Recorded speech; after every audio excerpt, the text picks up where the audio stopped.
Bayangkan Khalid bin Al-Walid nak ke Syam, ada dua jalan. Okey. Jalan dari arah selatan, yang mana kalau selatan sekarang keluar di Jordan sekarang. Okey. Tapi jauh sikit lah. Jauh. Ambil masa dekat 2 bulan, hampir lah.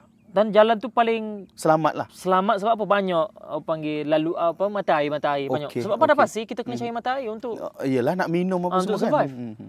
Jadi Khalid kata terlambat. Cari jalan lain lagi. Tanya. Ada seorang daripada tentera Khalid ni, dia kata dia kenal satu jalan. Tapi jalan ni bahaya. Jalan ni kita kena lalu dalam masa 5 hari. Kalau lebih daripada 5 hari kita akan mati di padang pasir. Sebab tak ada sumber air.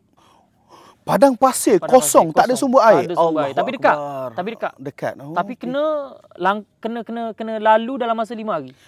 Khalid kata kalau gitu kita cari sebelum kita masuk ke padang pasir tu, nama dia padang pasir Samawah. Okey. Sebelum kita masuk ke kawasan tu kita kena cari air secukup mungkin. Sebanyak mungkin. Okey. Cari, semua ambil banyak. Okey, bagi semua unta dan kuda tadi minum secukupnya. Okey, barang-barang yang berat jangan bawa. Orang perempuan, anak-anak jangan bawa juga. Tinggal hantar balik Madinah. Okey, pergi. Bayangkan tak ada siapa bercakap. Lalu.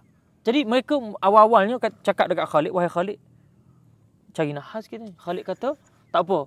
Setinggi mana kebergantungan kita kepada Allah, begitulah Allah bersama kita. Level keimanan panglima terhebat umat Islam ni another level.